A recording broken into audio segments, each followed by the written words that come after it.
After the notification appeared on Jake's phone, his life would never be the same again. He desperately needed an apartment close to work, but no matter how hard he searched, he couldn't find anything affordable. One night, as he was scrolling through Craigslist in frustration, a listing caught his eye. A furnished 3-bedroom apartment in the heart of Brooklyn, and the rent was half the price of similar places. It felt like winning the lottery. At the bottom of the ad, one sentence stood out: a special opportunity for adventurous souls. When the realtor, Mr. Davidson, opened the door to the apartment, he smiled in a strange, unsettling way. "I never really understood the previous tenants," he said coldly. "None of them ever explained why they left. One of them even died here. Some say it was suicide, others claim it was an accident, but no one ever stayed very long." Then he looked Jake up and down.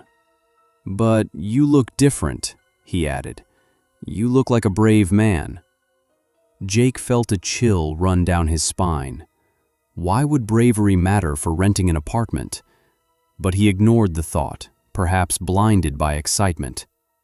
The apartment itself was oddly perfect. Jake thought to himself that even if you had the money to buy a place, finding something this nice wouldn't be easy.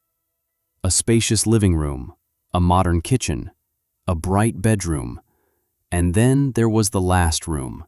Its door was painted deep red. Something was written on it in Latin letters. Jake couldn't help but stare. "That room?" he asked. For a brief moment, Mr. Davidson's face froze. He hesitated, stuttered slightly, then said, "Just a storage room. The previous owner's belongings are inside. You're not allowed to enter it. It's written in the lease. You'll only use the other 2 rooms." Jake laughed. "That's fine. I won't go in. 2 rooms are more than enough for me." The first week passed peacefully. Jake went to his barista job humming songs, came home happy, watched Netflix, and slept soundly. But everything changed when the nights began to whisper. On the 10th night, he woke up suddenly at exactly 3:33 a.m. There was a faint tapping sound, as if someone were knocking from inside a room. It was coming from the red room. "I must be dreaming," he muttered. He pulled the blanket over his head and drifted back to sleep.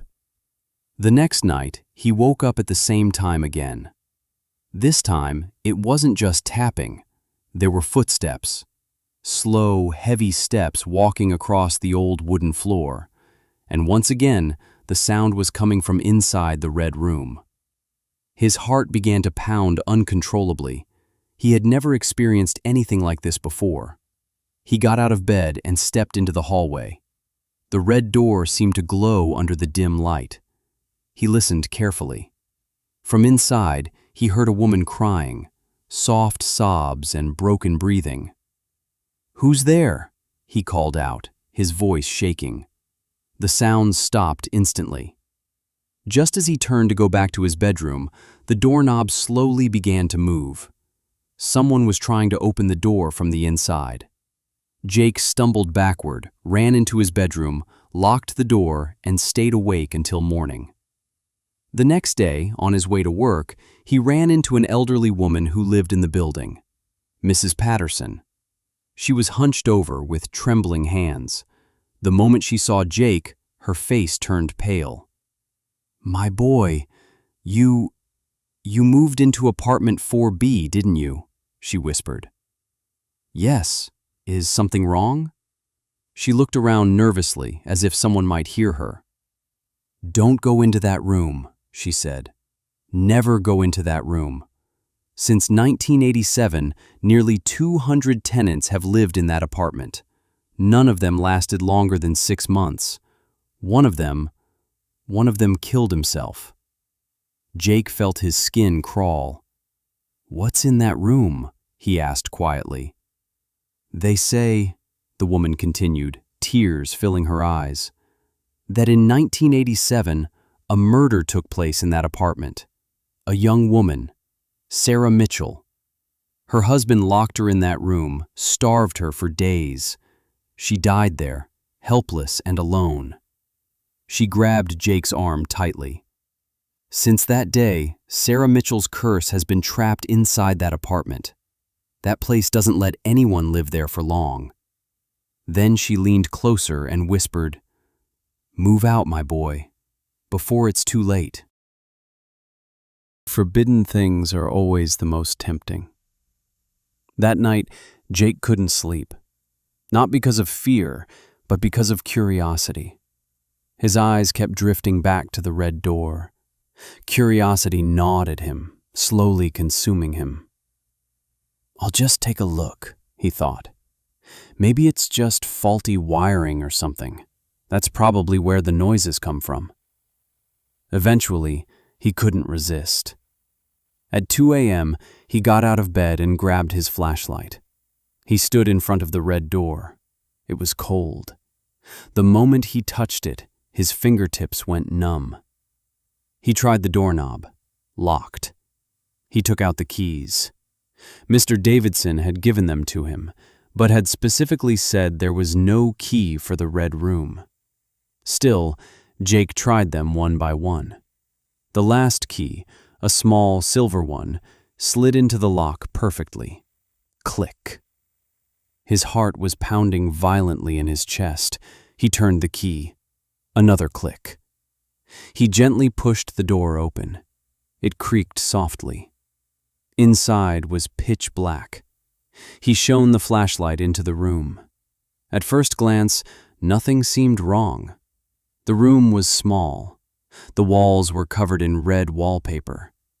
In one corner stood an old bed with a stained mattress. Strange markings covered the walls. Scratch marks? He stepped inside. The air was freezing. His breath turned into mist. Suddenly, the door slammed shut behind him with tremendous force. The flashlight fell from his hand and went out. Total darkness. "Get out!" A woman's voice screamed, so loud it felt like it ripped through his ears. Jake lunged at the door, twisting the knob. It wouldn't open. He pounded, screamed, kicked. "I died here. Will you die here too?" The voice was no longer coming from the room. It was inside his head. Everywhere. An icy hand touched his neck. Jake screamed. And then, silence. The light turned on. The door was open. He was standing in the hallway, drenched in sweat, gasping for air. The red room was dark again. Its door closed. "Just a dream. I'm dreaming," he whispered. The next day, Jake went to the Brooklyn Public Library and searched through old newspaper archives. There it was, 1987, a real incident. The New York Post headline read, "Brooklyn Horror. Young woman found dead in locked room." As he read, his stomach churned. Sarah Mitchell, 24 years old. After an argument, her husband David Mitchell had locked her in one of the rooms of their apartment. In a fit of rage, he left the house and didn't return for 3 days. When he finally came back, he found his wife dead on the bed in the room with the red wallpaper. She had clawed at the walls, screamed for help. No one heard her. Jake stared at the photograph. Black hair, pale skin, sad, hollow eyes. That night, Sarah Mitchell appeared in his dream. He found himself in the red room again, but this time, it was different. Clean, orderly. Sunlight streamed through the window. Sarah sat in the corner. They faced each other. "Why are you still here?" Jake asked. She was crying. "I can't leave," she said. "There is pain in my soul. Fear. Loneliness. Those who die locked in this room, their spirits stay here. You will stay too." "No, I'm leaving this place." Sarah stood up. Her eyes were no longer human. Pitch black. Empty. "Nobody leaves." Jake woke up, drenched in sweat. But something was wrong. He wasn't in his bedroom. He was in the red room. The door was closed, locked. He had sleepwalked, entered the red room against his will. Panic surged through him. He slammed into the door, locked. He screamed, punched, kicked. His hands were shaking. His phone. Where was his phone? Not in his pocket. It had to be in the bedroom. He ran to the window. It wouldn't open. Or rather, it opened onto a wall. A brick wall. As if the room had been sealed off from the world. No. No. No. The light flickered. A shadow formed in the corner. Slowly, it took shape. Sarah. But now she was worse. Her face was rotting, her eyes sunken deep into their sockets, her hair falling out in clumps. Finally, a new companion, Sarah said, her voice cracking. I've been alone for so long. Jake pressed himself against the wall, his knees trembling. Please, let me go. Sarah stepped closer. Her face was inches from his.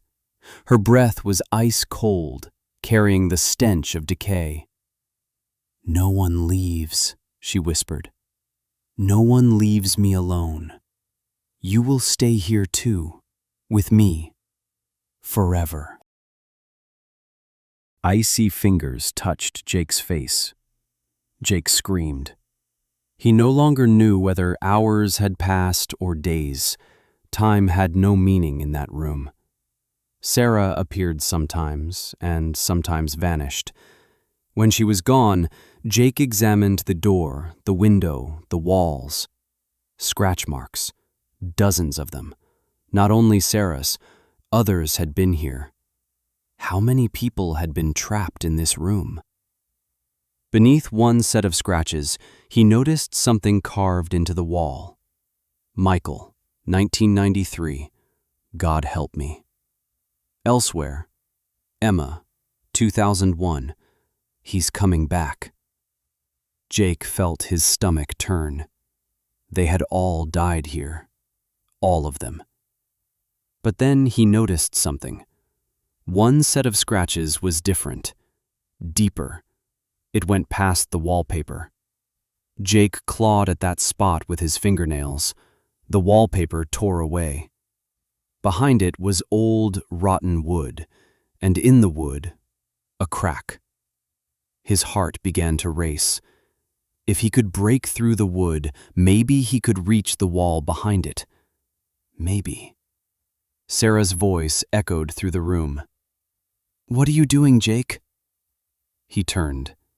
Sarah stood in the corner, her head tilted to the side, her eyes glowing.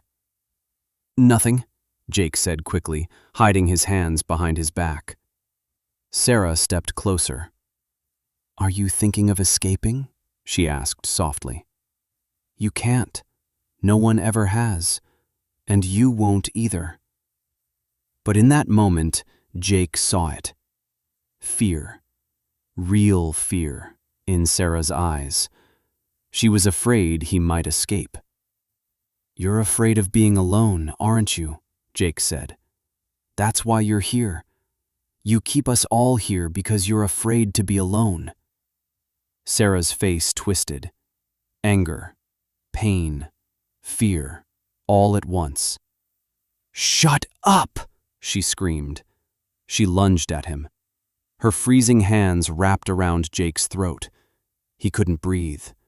The room spun. His vision darkened. But in that moment, using the last of his strength, Jake remembered something. The newspaper article. Sarah's husband, David. He had cried in court. I loved her, he had said. I never meant for this to happen. Sarah, Jake whispered, his voice barely audible. David loved you. Her grip loosened. Liar, Sarah said, but her voice trembled. No, Jake gasped. He said it in court. He said he loved you. He said he was sorry. You're still loved, Sarah. You're still remembered." Sarah stepped back. Her face began to change. The rotting skin faded, replaced by the young woman she once was. She was crying. "I was so alone," she said. "I was so scared. No one came. No one heard me." "I know," Jake said gently. "But you can be free now. You can go. You're not alone anymore." Sarah looked at him, tears filling her eyes. "But what about you?" she asked.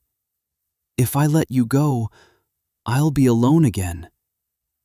"No," Jake said softly. "You'll find peace, real peace. You won't suffer anymore. God won't abandon you. I'm sure of that." Sarah was silent for a long time. Then, slowly, she smiled. A real smile. "Thank you," she said. And little by little, she faded away, into light. Gone. When Jake opened his eyes, it was morning. He was in his bedroom. Sunlight streamed through the window. He got up and stepped into the hallway. The red door was still there, but it looked different now.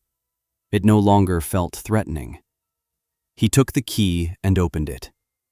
The room was empty, clean. The red wallpaper was intact, no scratches, nothing. He opened the window. Outside, Brooklyn was alive. Cars, people, movement, life. Still, Jake's heart was heavy. The sorrow of a young woman who had suffered so deeply weighed on him. Even if the rent was cheap, he couldn't stay in that apartment. He had faced a ghost to the death and survived only by quick thinking and sheer luck. Yet the heartbreak he had seen in Sarah's eyes never left him. That same day, he moved out. Mr. Davidson seemed surprised but didn't object. Jake never looked back. But sometimes, in the silence of the night, he thought he could still hear Sarah's voice, whispering, "Thank you. Thank you." And Jake knew Sarah was finally at peace. She was free.